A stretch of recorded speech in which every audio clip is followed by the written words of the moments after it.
Welcome back to Life After Sunday. Today's episode is one that you dads will feel in your bones.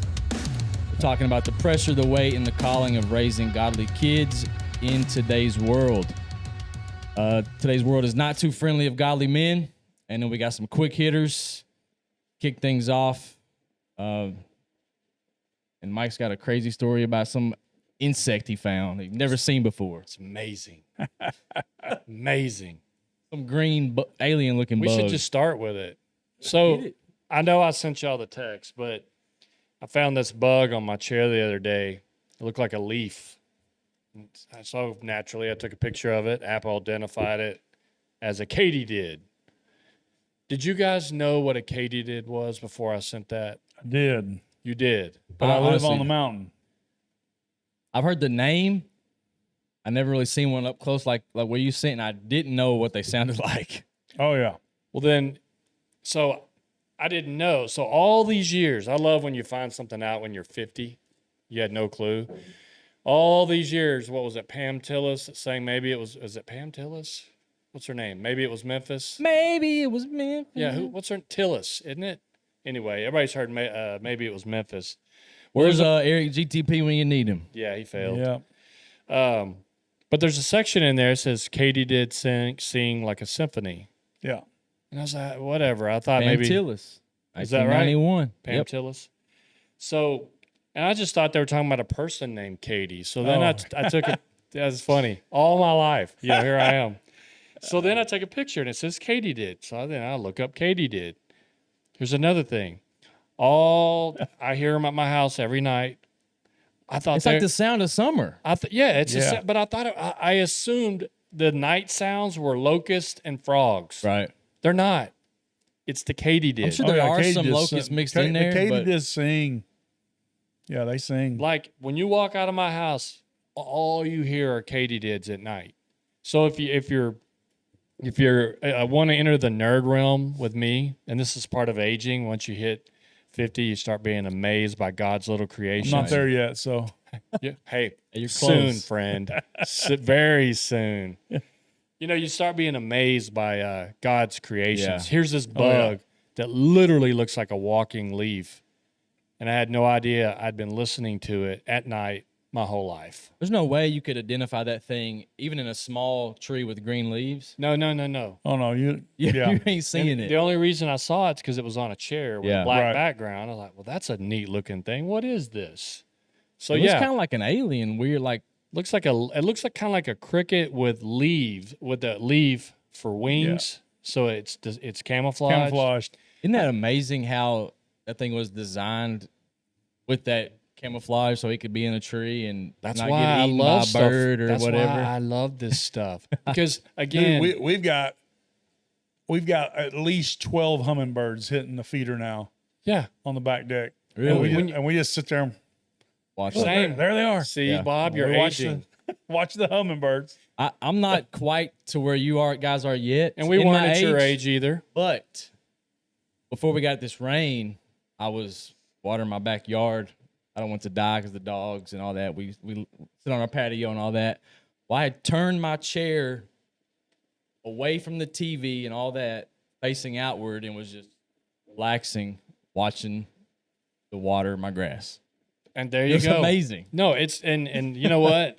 That's where happiness is. Oh, no It's doubt. not TikTok. I'm still trying to figure it's not out. Facebook. I got to figure out how my wife's going to get pool time this winter because it makes such a big difference in her attitude to get her pool time. But it's just, her relaxing out there. Is that Can you one? get a heater?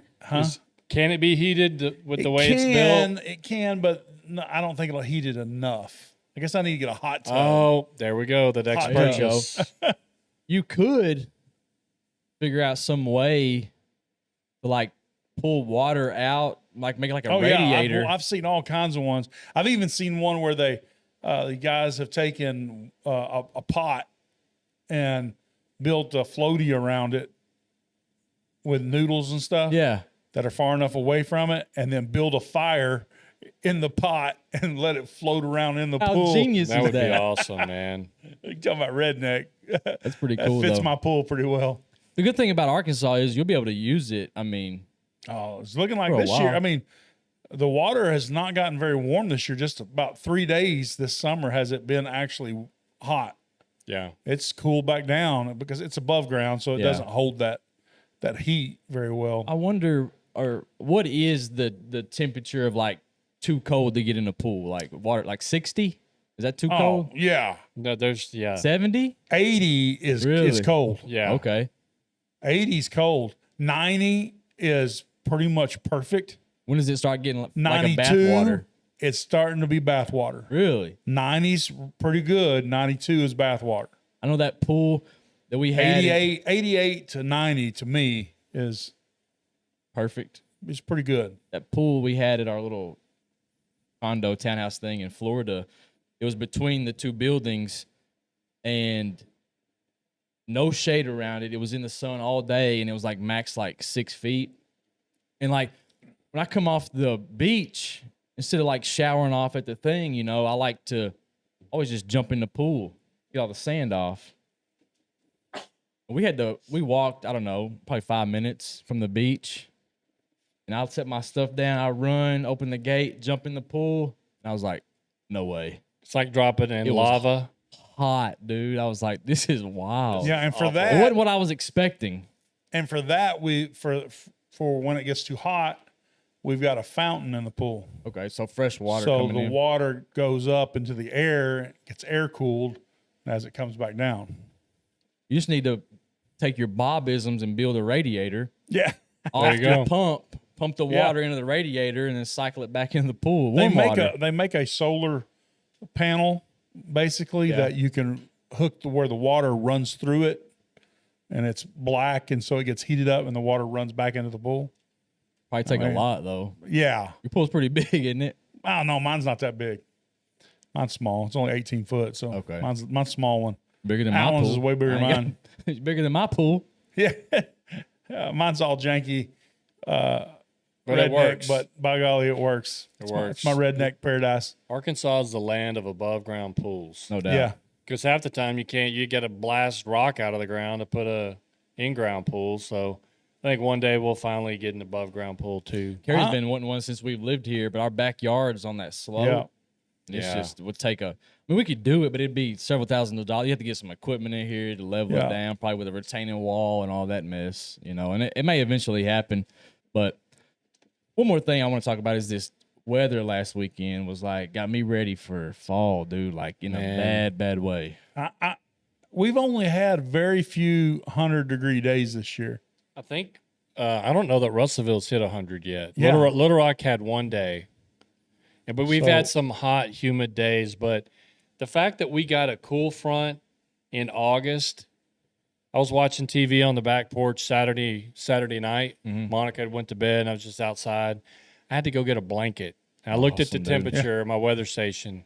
It was 70 degrees. And it's supposed to be like 94, 95 this weekend. The next, But then next weekend, again, it's back down in the 80s. Love it. yeah, I think we got another hard week next week, and then maybe some more rain starting to come in.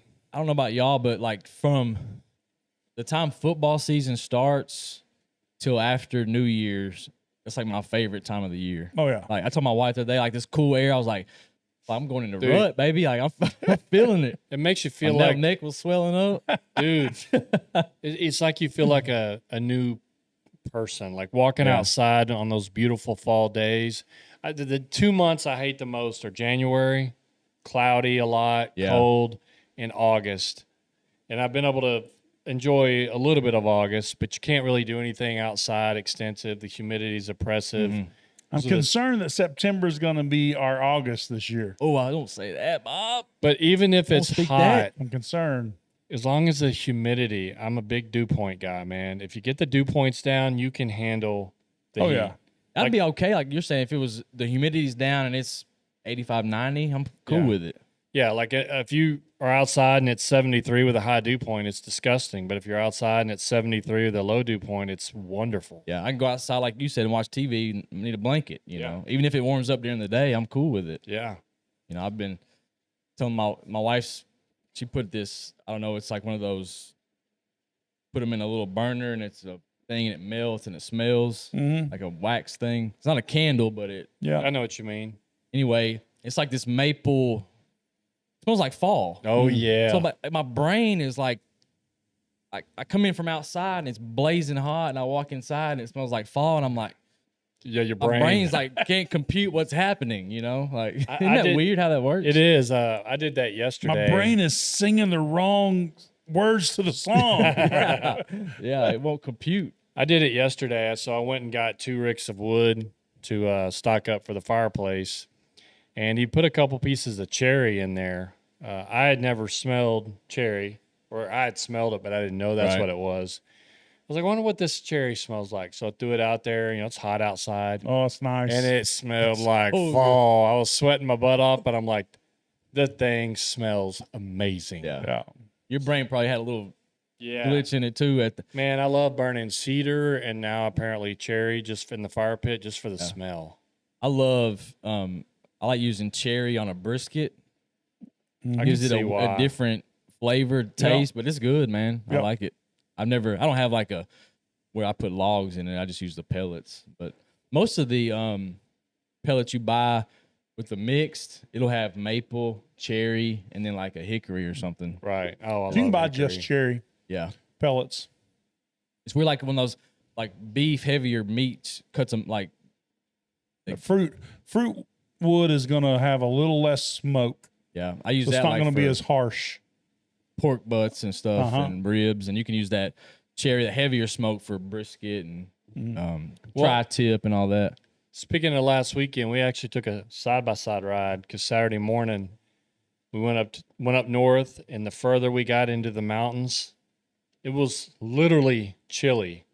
Like my wife froze, of course. I thought it was Amazing. just shy of perfect. And we ended up have y'all been to Hillbilly Slim since they rebuilt it?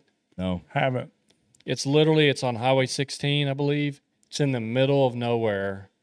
And it is, they just rebuilt it, and they got these huge cedar columns. I got the barbecue brisket sandwich off the charts. They had all kinds of, I'm not a hunter, stuffed animals. Not stuffed animals. Taxidermy. Taxidermy, yeah. Stuffed animals. They had those. Teddy bears everywhere. Yes. That's why I said I knew it'd be funny to y'all. But it's a beautiful smell. You can smell the wood. It's awesome. It's a very touristy feel to it in there. So if y'all get a chance, go by Hillbilly Slims. If you want to drive up in the mountains, go for a drive. Because there's nothing for 20 miles in any direction. I've eaten there one time before it burnt down several years back. We went up to like Falling Water and swam and came back through and ate there. Yeah, Falling Water's right by it. Yeah. Good stuff. Good eating, man. Well, Jim, how you say his name? Acosta? Was it Jim Acosta who had that news article? Yeah. No, that's who did the interview. Oh, see, he was fired, so I guess he's doing independent journalism, and that's what he was doing. Hold on. Maybe I'm getting my facts wrong here. We had Yeah, CNN ex-correspondent Jim Acosta. So he still sucks. Yeah, looks like he's on live news. I don't know who he's on now. Anyway. So old Jim interviewed an AI version of a deceased child from was it Parkland shooting? Yeah. And Yeah, Parkland shooting.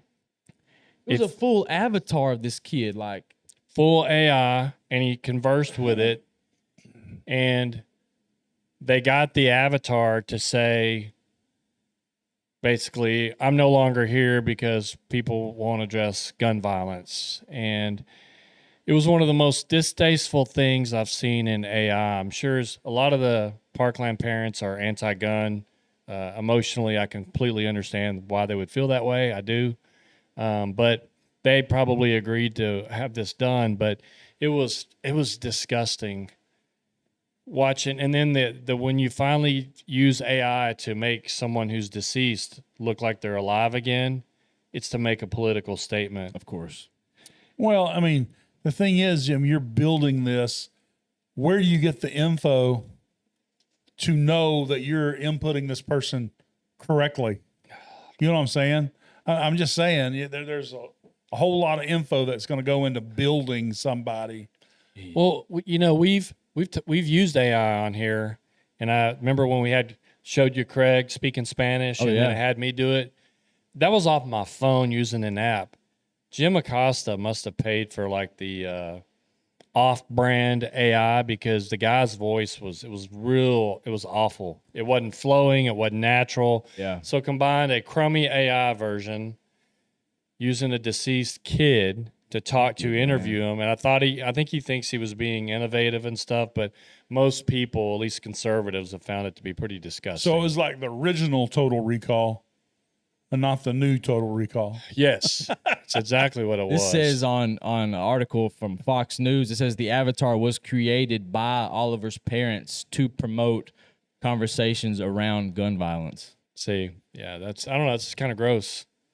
It's pure like if you're, I think I said this to y'all in the text, but it's like if you're an old blue-haired lady or man, whatever, all you watch is the news all day, you never leave your house, and particularly watch this guy or CNN or whatever, that's all you get. You wouldn't know.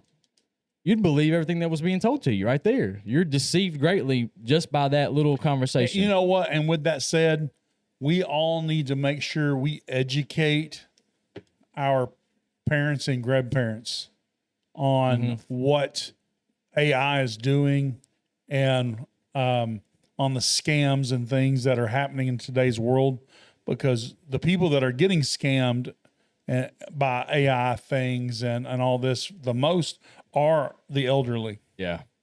Yes. My mom, I think, has had her debit card stolen at least 175 times. I think it just happened the other day again. It's ridiculous. Ridiculous. But It- it's the first, I think, major thing we've seen in the media where we knew it would happen, where a moral question comes up. Yeah. Now, his parents did it. That's their prerogative. But I find it highly distasteful. And two, you're putting words in his mouth. You know, like if you create an AI image of a deceased person and you're having them recount memories to you, or, you know, it's a loving thing. I get that. But to have them come on and using them as the face of a political argument, it's just kind of gross. I mean, I believe in gun control. I believe we control the gun. Yeah. I believe if we all would hold to the commandments that God put up forward, then we would have control of the firearms. Yeah, we've had them forever, and mass shootings only became relevant in the last 25, 30 years as the moral decline of our country kind of begins. Mass shootings are on the way up. There was a mass stabbing at Walmart in another state a few weeks ago. Guy was literally running around stabbing everybody, and a guy with a gun finally put the gun on him, and the guy actually surrendered. So a gun stopped more people from being stabbed. I think this was I don't know if this was a kind of an off-air thing, but a quote from Jim, and it says, "I really felt like I was speaking with this kid. It was a beautiful thing." Like, and the way he was talking to him, like he was talking to the real person. Like, yeah. Like just, in the future, there's going to be AI girlfriends. I saw a thing the other day. It was on Twitter. It was on I'm not looking at OnlyFans, but it was on Twitter because apparently this mega donor to an OnlyFans girl wanted to go out on a date with her. She agreed to it. He paid her a large sum of money, and he put the camera in front of him, had a big screen at the restaurant, and he's sitting there eating with her, and she's pretending to grab the food that's right at the bottom of the screen and pull it back. So, yes, that was a real person, but AI is right there. It was ultra cheesy, gross, disturbing, and weird. He was in a restaurant talking to a screen with a live person, OnlyFans model, taking her on a, quote, date. That's weird. But people are going to have AI girlfriends. I mean, people are weird. I don't even know all the details. I probably shouldn't even bring this up, but it really goes along with what we're talking about. But underneath this big beautiful bill, all these things were pushed for building these massive AI buildings to push these supercomputers in a race with China to be the first one and all that. So like what everything we're talking about is only going to get worse as we move forward in this. It's like everything. It's a double-edged sword. AI, on the good end, AI is unbelievable. The advances we're going to get in medical technology. Oh, yeah. I challenge any of you, Huge time saver. and I challenge any of you, if you go to the doctor and they just, you know how it is, they come in, spend 2 minutes with you, and they leave. You know, you don't get an explanation. Yeah. And we've talked about it previously. Plug it into ChatGPT, and you will get more information than your doctor. Yeah. If you have a diagnosis, dude, I loaded, like I talked about before, I loaded my mom's scan results into AI, and it broke down more than that doctor of hers, which I don't like anyway, but it explained it like way better than he did. Yeah. So, I mean, there's a ton of good coming with it, but it's like everything in life, you know. There's good and bad. Yeah. Yeah. I think in the end, it's going to work towards ultimately being bad. I think AI. the positive, like everything, the positive impacts are going to have some weight, Yeah. but the negative impacts have potential to have a more of a counterweight that could actually, overall as society, could actually end up being a drag on us. Yeah. It's like a lot of opioids and those kind of drugs that They're good, They're good for for the right reasons, but then they're but bad. they bad Yeah. for the others. Without AI and some of these models and like this and some of our podcasting software and stuff, like I couldn't do what we do on this podcast with my busy life, with my family and work and all that post-production to help get this stuff out. Yeah. It's a huge time saver. Huge Huge time saver. Huge. And we finally got a question for a discussion topic that we can talk about Finally. on the podcast. Adam Frost. I come to know, Bob knows Adam. Was a former Absolutely. youth student. He's one of of my his. boys. Yeah. His wife works at my wife's salon, and we bowled together. Anyway, Adam asked a question for us to talk about. We're going to talk about it. It actually ties in a lot with what Mike. If y'all didn't know, coming up with weekly content. Wash machine. Oh, okay. I thought a jet was going over. It's a washing machine. We're gonna die. I think it's in there wrestling a pillow or something. Yeah. Man. Sorry. Brooklyn's doing laundry. She probably loaded it too heavy. Yes. But I don't know, where was I You're at? talking about something I did. I didn't know what it was. Something about me. I thought, isn't that what he said? Well, we're talking about the Show question. prep. The show Yeah. prep. Like if it's a grind a little bit to try to come up with stuff. It really a is. hardcore topic every week. You It know, is. And Adam helped us out this week, and his question was, I think something that would be a good discussion is the challenges modern men face when raising kids today. More specifically, the challenges of leading a godly household and being an example to your kids. Knowing how that makes you and your family a target to the rest of the world. In an age where going along to get along is more common than not, the call to stand up and live different from the world is more and more the call I've had. And I figure there's a lot of dads out there feeling the same. Yeah. And I totally agree with you, Adam. And that's really our whole mission of this whole podcast, why we even started it, is Absolutely. to help men and dads and not have to feel like they're bearing that weight alone, because we all go through it. Yeah, Each and because every day. like in his situation, and like we previously, because not everybody listens to every episode. No. Like when we talked about TikTok, when you ask a lot of times, okay, should I give my child TikTok in 7th grade? You go check with your friends at work. They're all like, yeah, who cares? And all of a sudden you look around, you're alone. Yep. And it's nice to hear from other men say, you know what? No, stand your ground, be different. Yep. And Well, I mean, it's okay to go against the grain. It's okay to swim upstream be different.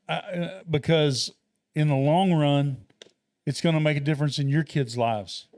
The return on in your investment, own life, return on investment, huge. And do they get mad at you and don't like you at the beginning and through it all? Yeah, because they don't. There's so many kids out there today, and not even kids, just even adults, that will not step out and say what they really mean or what they want to say because they don't want to. They don't want to get shamed. They're afraid of being made fun of. Yeah. And we as dads, we've got to be the ones that when we fall, we laugh it off and we show our kids that it's okay. And we got to be the ones that are different, that we're not just like every other dad. We're not just shoving devices in their faces or putting them in front of the TV. Yep. They don't, honestly, kids don't really sit in front of the TV hardly anymore. No, they're on that little phone, man. They're on their phones. They're on devices, and they're watching. Their attention spans have changed so much.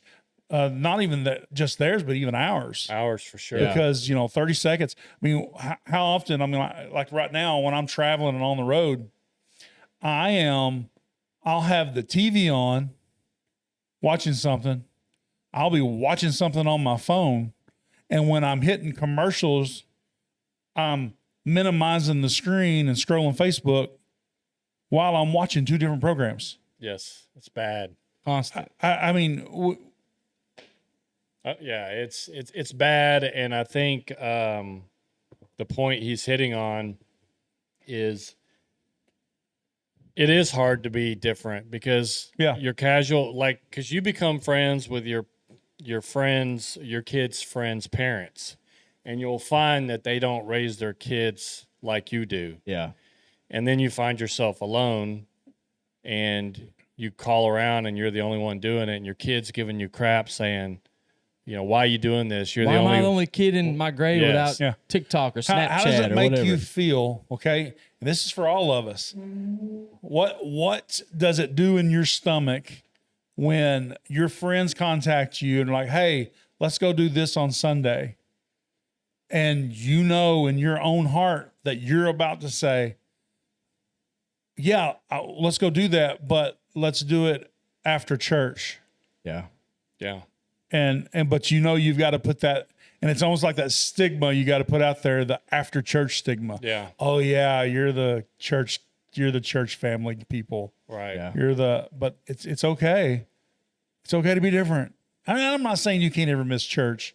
Of course. I don't think our lives are made, and I don't think that we'll stand at the gates and God says, well, you made it to 50% of the Sundays, and so that allows you into the gate. But you missed that one, and now you're out. It's all about a walk with God in a daily fashion. And what I mean by it's not like me sitting quoting scriptures all day long or having to listen to praise and worship music all day long. It's the fact that whatever I do in my life, like what we were talking about before we got started, when things happen in my life, where am I going? Who do I reach to when times are good? Who do I reach to when times are bad? I'm involving God in all the aspects of my life. Like Chris was saying, when something good happens, who do we call? Well, I call my wife. When something bad happens, who do I call? Well, I call my wife. Why? Because she's my best friend. Yeah. And it's okay. You ain't got to be a guy and be ashamed that your wife is your best friend. Right. If she's not your best friend, that's going to be part of the issue. And I think we need to treat our relation like if Jesus in your relationship with Jesus is a priority in your life, you will prioritize church. Yeah. There's going to be times that's fine. Like you said, you're not going to be able to make it. But I think as a dad and a parent, showing your kids that that is the number one priority, and sometimes standing out means you're going to be standing alone. Yeah. That's just part of it. Church itself is not the number one priority, but the relationship with Christ is. Right. And so that means that, we go to church, but we don't go to church to punch the spiritual time clock. Mm-mm. We're not standing. It's not that cartoon, where the sheepdogs and the wolf are clocking in. Hey, Joe. hey, Sam. Right. You know, and they clock in. All right, now let's go do our thing. And I think a lot of the world, they see it that way. Okay, we're just going to go clock into our spiritual life now. And then once we get off by noon on Sunday, now we can clock out of that. It's not that way. It's a If a you way have of a life. relationship, you will want to do those things. You will want to do Right. it. No, I'm not saying you don't want to. But what I'm saying is, we can't make it a task. Right. No, 100%. And I think, like it's like Ephesians 6:4 says, fathers, do not provoke your children to anger, but bring them up in discipline and instruction of the Lord. That's a biblical mandate right there. Yeah. To lead your kids on the right path.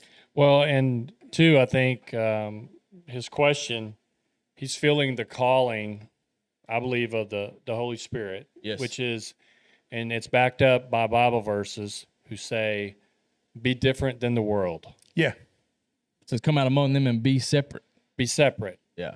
It's okay. Matter of fact, I would tell him, if that's the way you feel, then my friend, you are on the right track. That's right. And Yes. honestly, me and Adam have done Bible studies together. I mean, Alan Brock? Adam, Adam, Oh, the sorry. guy that Adam, asked the question.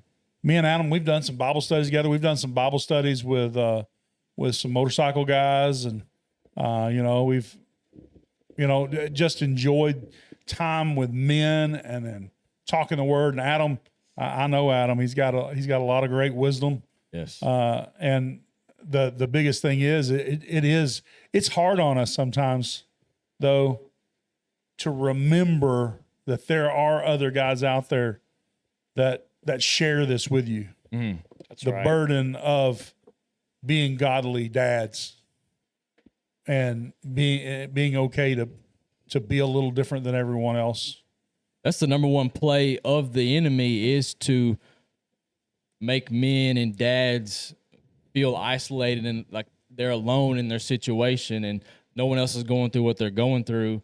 No one else is struggling with their kids. No one else is feeling this calling that, like, man, I got to stand firm in this. But that's a lie, because we're all going through that. We're all struggling with that. If you're a good father, you're going to have so many struggles as far as doing the right thing. Oh yeah. From spanking your kids behind, it's brutal. Yeah. Hate doing it.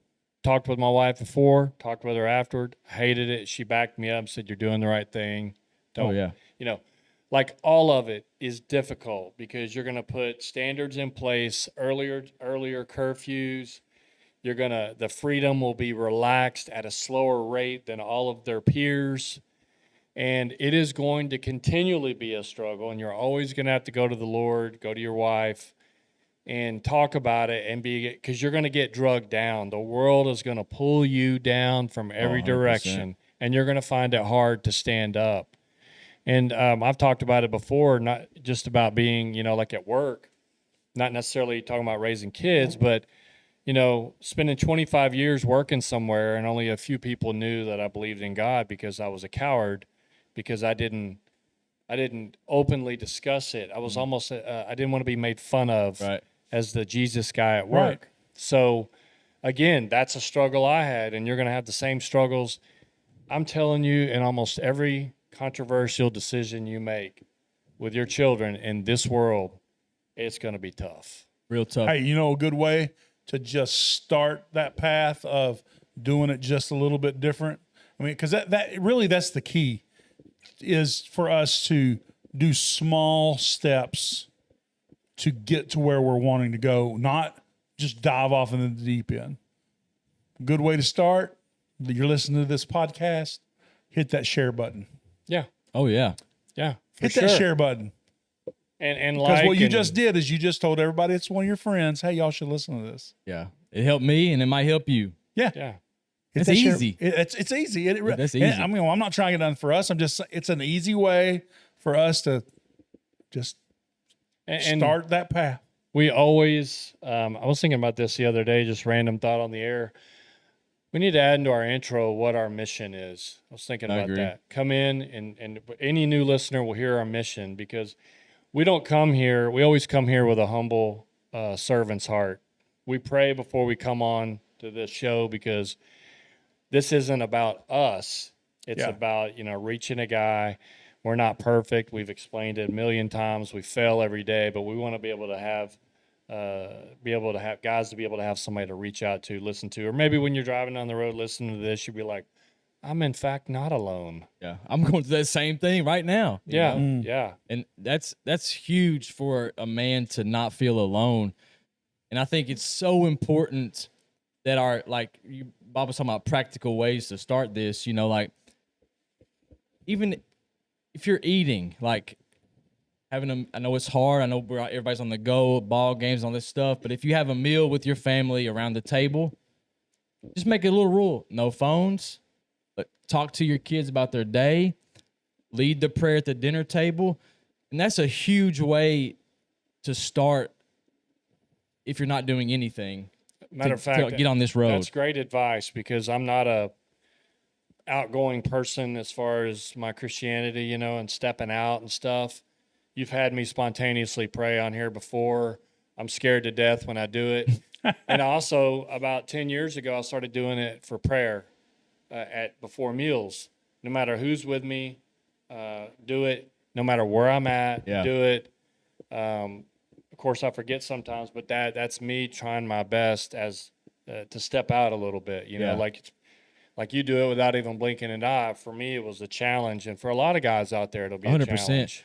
A quick little testimony on Mike with what you've been doing with Gracie. Yeah. Every day, take her to Star. Y'all pray together. And was it yesterday, the day before, one of the workers joined in, and Mike boldly prayed in front of that worker with Gracie. And who knows what it did for that lady, not only Gracie, but that's simple things that we can do. And it's neat, too, because we talk about prayer life.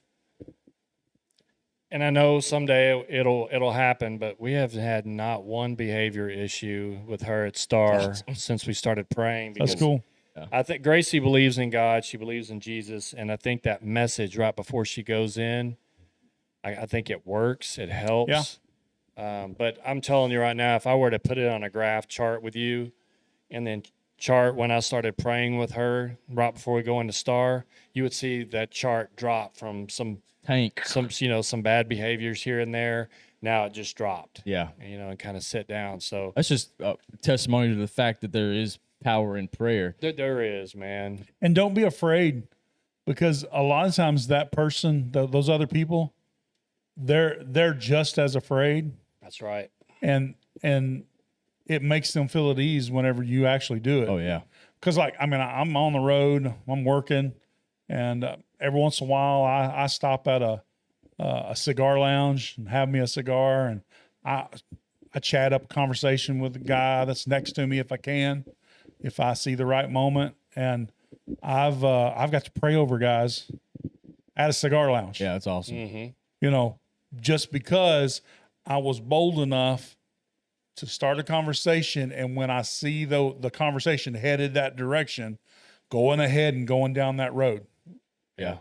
I'm not afraid to say that I love Christ, that I'm born again. I'm not afraid to say that. And I'm also not afraid to say that I screw up. And I'm not trying to say I'm perfect by no means. That's what everybody's scared of. Yeah. It's what I was scared of. Being labeled a hypocrite. Yeah. And so now we are, though. We're teaching you, or what we're trying to teach is to that guy out there that's just like I was. When you're at work and let's say you pray before your meal and then you come back and y'all are telling a story and you drop a cuss word and they're harassing you and like, oh, what a hypocrite. You just got through praying. You look right at them and go, that's right. I am a hypocrite. I'm a failed man. And that's why I need Jesus. Not going back to, I don't know. I see a hypocrite different though. I see a hypocrite as somebody that rides your butt about not doing something, and then they go do it. Yeah, but I ain't riding your butt about. That's a correct interpretation, but the enemy and the left, yes, use it. That's the number one dagger against us, especially. Like Adam, a dad is trying to do the right thing and create a godly household and create a godly environment for his kids. Like they don't want that, and they're going to use it against him, you know. And Yeah. I think it's so important that our kids see dads pray. Like our walk, like what we do in front of our kids in our home will speak louder than any words we can ever say. Our actions is when we sit down, the whole family sits down for dinner. You know, we got nieces and nephews and stuff over, and we all sit down at the table to eat for somebody's birthday, like Ava's birthday. We sat down this past weekend, and we sat down, and everyone turns their head towards the head of the table to look, and everybody throws their hands out because we're going to hold hands. Yeah. And we're going to pray. They already and know. they all look at me. They all know that. Yeah. We're going to do that as a family. Yeah. Because we're going to speak blessings over that person's birthday, or we're going to, you know, over this meal and what God's done for us. You know, you don't never be afraid to let that happen. And prayer also does so much for you, I think, mentally, because you're submitting to a higher power. Yeah. You're admitting publicly, if you pray publicly, but you are not the God of your universe. And I think that helps with your mentality as well. You humble yourself when you do that. That's right. That's right. Big time. And to Mike's point about, and we talked about it briefly, and I think our kids need to see dad, again, turning to God. The scripture says, seek first the kingdom, then all these things will be added to you. Seek him first. Don't, you know, if there's something great going on in your family, let your kids say, thank you, Lord, for that, and not run and tell your buddies first. You know And what I'm saying? don't think that your kids aren't watching Oh, they're watching. and listening and learning. Yeah. Because so often we play it off as, man, they're not even listening to me. Why should I even try? Because they're not listening. I'm just telling you, I've seen it in my own kids' lives. Like you're looking at that kid going, what are you doing? And then all of a sudden one of their friends comes up and has an issue, and they're like, oh, hey, well, let me pray with you. Let me talk. I mean, because they learn that from us as dads. So they're you know, they're not forgetting those things. Right. And that kind of transitions from his question into what we want to talk about. You mentioned a while ago, turning to God first, right? Yeah. And that was something that the pastor said last week that I thought was profound. He said, he told a funny story where basically this person had run into a problem and they had done everything in their power to fix it, and they couldn't fix it, so they asked for advice. And the family member said, well, I guess it's time to pray to Jesus, man. And the other person said, we're really to that point? It's that bad that we're praying? And his point was, in every single issue you have, turn to Jesus first, then go to the doctor, then go to the therapist, then do whatever work on solving the problem, but we all do it backwards. We try to fix it as our human self without guidance. Yeah. And then we break into pieces, and then we start praying. Yep. Yeah, it's like, I don't want to bother. I don't want to bother God with that, because that's something I should be able to handle on my own. Yeah. I don't want to bother. It's not a bother. Yeah. It's not a bother to God. And how often, like, if we get in those situations, like I've done it myself, you know, you get in a situation, say it's with your kids, like, man, how am I going to fix this? And maybe even you pray, but you've already got in your mind what you're going to do to address the problem, instead of fully surrendering and laying it at Jesus' feet and saying, I need help with this. What do I do? Have y'all not found yourself like going through life when you're running into a hell of a storm, right?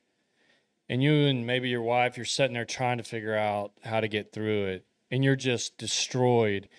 And you literally realize you've been working on this problem for a week, and not once have you prayed about it. Yeah. You know, that's absurd. Now that I'm in this mode in my mind, I'm like, how easy is it to stop and pray and ask for guidance, ask for vision, you know? And we're not saying get on your knees and fall on your face and pray. Like, just say a quick, just Driving talk down the to road, God, yeah. like you're Do talking to it your friend. if you need to. Yeah, But right. it's not a every time I pray, I gotta sweat and I gotta, stomp around and I gotta, call the rafters down for God to hear me. No. I mean, it's just like, hey, God, and I do this often. I mean, I'll be sitting there and I've been worried about something and I'll go, all right, God, you told me to cast my cares on you and I'm dealing with this right now. So here it is. It's your problem now. Yes. That's prayer. But our human minds just always just work on it ourselves, and then we get broken. And so call up God, man, first. Ask for guidance, and help on it, man. Not even on the bad things, like issues you're trying to work out. I personally think we should do it in every decision we make. You want to buy a car, you're going to do whatever, like pray and say, Lord, help me find the car that you want me to have, that you think I need, not what I need. You and it may look different than what you need, but what you think. But you said, like we said earlier, something good happens, call my wife. And but I find myself, I'll call my wife and I'll say, you know how good God is? Yeah. Let me tell you how good God is. This is what happened today. No doubt. You see what I'm saying? Yeah. It's not just calling her to tell her what good happened. I still want to say, I want to make sure I give the credit where credit's due. 100%. 100% follow. 100%. Yeah. And we've got to make that transition in our lives, because if we don't, then we don't give God the credit where he needs it. It's supposed to have it. And so then we start seeing things as minuscule, or we don't see God moving in our lives because we didn't stop long enough to see that God was moving in our lives. Right. That's big. And I think, on that, what you're saying, like, we need to let our priorities and the things we do and say and reflect our relationship with him. Right. It's not a last resort. He's not a last resort. Call him up when the crap hit the fan, kind of thing. Yeah. You know what I That's mean? what we do. But yeah, as faulty humans, that's what happens. He's not a lot of the times. 911. Yeah. Right. Yeah. And two, I mean, he is, but that's not all he is. Yeah, right. Yeah. And if you make that the first step, you're going to have better guidance through your decision-making process. I firmly believe that. With every part of your life, with your marriage, with your kids, with your job, with everything you do, so important, man. And when it's your something I kids- need to work on better. And when myself. your kids come to you with an issue, best way to respond is, okay, let's pray about that. Boom. Let's pray about that real quick. And then go into the things that they could do to help that situation if they're looking for answers in a situation. Absolutely. It's But so start huge. it with that prayer instead of ending it with the prayer. Right. And again, like you said, Bob, like your kids are watching you. Oh, yeah. People are watching you. And again, it's those actions that we take, that we do, and how we respond, and not necessarily the words we say, but that will speak volumes to people in your everyday life. And I'm just going to be real honest here, and I feel like we try to be as honest as we can. I neglect this, what I'm about to say. I don't do it nowhere near as much as I should, and maybe this is something on me that I need to start doing more often. But we need to pray with our wives. Mm-hmm. And it doesn't have to be on Sunday when we hold their hand when the pastor's praying. Oh yeah. It can be at any time of the day. It can be in the morning when you get up and she's drinking coffee and you're like, hey, let's just pray together real quick on this day on how awesome it's going to be. Yeah. You know, it's funny that you mentioned that, Bob, because literally this week I was busy and it crossed my mind. We were not together. I was out in town. So remind me, let's pray. I want to pray with you tonight. We both forgot. It has not been done, and today's Thursday. Yeah. And Mike's going to do it tonight. I'm telling you. I heard a preacher say Joe B. Martin. He's on Undaunted Life a lot, and he said that along the lines of what you're talking about, like, go to your wife and say, babe, is there anything that I can personally pray with you about today? Yes. She'll tell you those things. That's what I'm going to do You when I pray do those things to God, and it's not hard. But like, even like when you go to pray with your wife, you have not because you ask right? not. But when you go to pray with your wife, it's like the enemy just puts this block on you. He really does. Like, it's no joke. Like, But we got to feel like we got to be the man. yeah. I got to be the man. And it's the same way with your kids. I think you should do that exact same thing with your kids. To Adam's point, you know. Yeah, they got to see that tenderness in you. They got to see that side. Like a lot of kids like that don't have fathers in the home, they don't know that a father's love, you can spank them, like Mike said, and then 2 hours later, go give them a hug and a kiss, a good night, pray with them, tell them you love them. They don't have that. That's how the father loves you. He's got My goodness. C17 or something. Here's another one. I mean, we are getting buzzed by C-130s, Mike's man. like, ooh. Wow, Mike's it's all I could freaking do out. not to run through that garage door and go look. Sorry. But it's just paramount that we do those things, and just a beautiful thing when it happens. The enemy's going to stop you. The world's going to try to stop you. You're going to catch resistance all over the place. Culture's going to tell you you're doing it wrong. Your kids' parents are going to tell you you're doing it wrong. You're going to get flack from your kids for not letting them have social media on their phone. But the Bible says when you've done all you can do, stand your ground. And men, you are not alone out there. Like, I'm going through it with my daughter right now. Micah went through it with his son about the social media on the phone. And that phone, sometimes I just want to throw it against a wall. But you're not alone out there, Adam, and dads and husbands. You're not alone. And these are practical things I think you can implement in your life for the better. Well, and we were talking about prayer. I was trying to decide if I wanted to share it or not because I've prayed with Jake in a family setting, but I don't think I've specifically prayed over him. That's something new to me in my spiritual walk. Yeah, you right? say are you going up to see him this weekend? This weekend he has been going for 3 weekends in a row. He's gassed. He's going to chill and rest. So, but that's kind of bringing up what I was talking about. Is he called us? He's on his own now. He's lived in a communal setting since graduating high school with a bunch of guys. Now he's alone up there. He's by himself. He's killing it at his job, but he's getting a little stressed. He brought some things to me that it was kind of bugging him a little bit. And it was over on the phone. This is like the first time I actually prayed over him.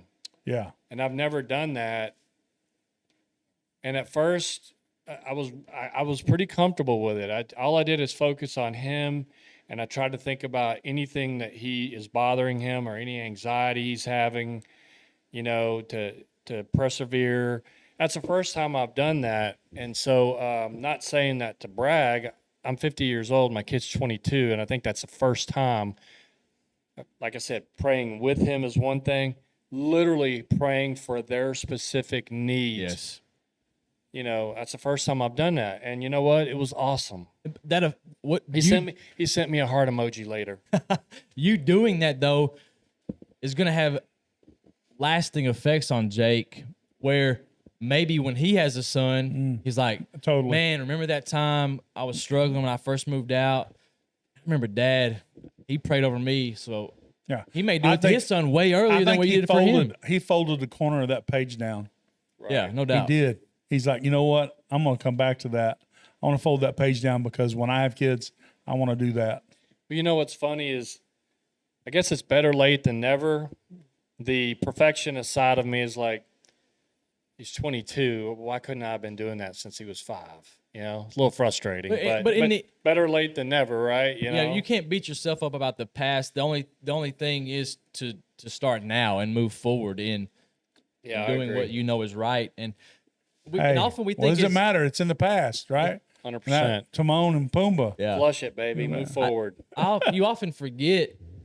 I do. I often forget that the effect that we have on our kids, that's going to affect our grandkids and their kids.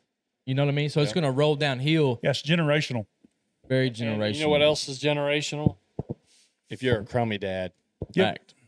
You know, and anybody listening, if you got youngsters and your method of parenting is sticking a screen in front of them, you need to check yourself. Yeah. If you can't go to a restaurant and eat dinner peaceably with your children, and you can get mad at me, you can leave comments and yell at me all you want, but if you're sitting there eating and your kid's got an iPad because you don't want to, that's called pressing the big red easy button on life. You're pressing it because you have not raised them in a manner that they can behave.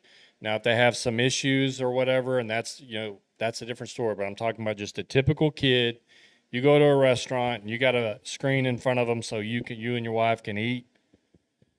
I'm sorry, man, it's just wrong. Very wrong. Same thing, But because if you're doing that in public, the thing is, you're doing it a lot more. It's at really home. not hitting the easy button. It's kind of hitting a pause. But what we got to look at it is like it's a conveyor belt, and you may have to pause it for a second, but them jars are still coming down They're stacking up. They're stacking up. They're still right. moving. I remember when we were working at the pickle plant the reference. pickle plant, brother, and we have to change out the labels in the machine. They're still stacking up back there, and so you got to get it changed out and then start putting labels on again, or you're going to start having pickles in the floor. That's right. And that's what happens. We just keep pausing. I mean, this is I Love Lucy with the chocolates, trying to eat them all. Yeah. That you can't pause on your kids' lives. And There's no pause button on your kid's life. Right. What happens is, like society and whatever they're looking at on that screen ends up raising them, and not you, the man that God called you to be, their father.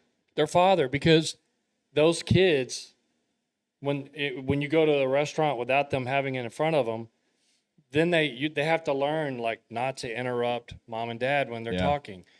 Hey, how about that friend you have? You're sitting there talking to him, having a conversation. The kid runs up, interrupts you, starts blabbing to dad, and dad just stops talking to you and acknowledges them instead of going, "Hey, hold up, my man over here is talking. Give me a second.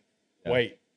And those are the kind of little behaviors that we have to do as fathers, instead of just allowing because, like at a table, you're going to have to talk. Oh, yeah. You're going to tell stories. You're going to have to wait your turn, and we've talked about it before, but don't you just love it when you're talking to your buddy and they just start looking at their phone? Don't you just love it? Hate it. I think we should make a pact right now that if we do that to each other, we lovingly call each other out. Okay. If you're talking to me fair. and I pick up my phone, I want y'all to call me out. Hey, put it down. Because Look at me. that's jerk behavior. Yeah. Now, are they trying to be mean? No, it's No. just the way our brains have been trained, and we need to hold each other accountable and train ourselves out of that. You know. Yeah. So I went on a rant. That's okay. It's a good rant. It's a good rant. And again, like, the whole point of this is to encourage you men out there, you dads, like, you're not alone. You're not going through it alone. Any struggles you have, man, drop a comment. Let us know. Direct message us. We'll be glad to talk to you in private and help you any way we can. That's what we're here for. Hey, and I want to throw out a little hello to Kevin Satterwhite. He listens to us all the time. He always sends me texts, literally Monday.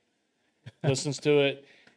He's literally like he's talking to me and asking me questions as if the show is live, and I'll respond awesome. back. Kevin, if you got any ideas, anything you want to hear about, drop a comment in there for us. But appreciate you listening. And thanks, Adam, Mr. Adam Frost, for the question. And one more. I want to talk about one more thing. We've been talking about it. We teased it earlier in the year. We never did it. We're going to be intentional. If you are still listening at this point, mark your calendar. What we say, September, I don't forgot. The last Friday in September the I think it's the 24th is what you decided.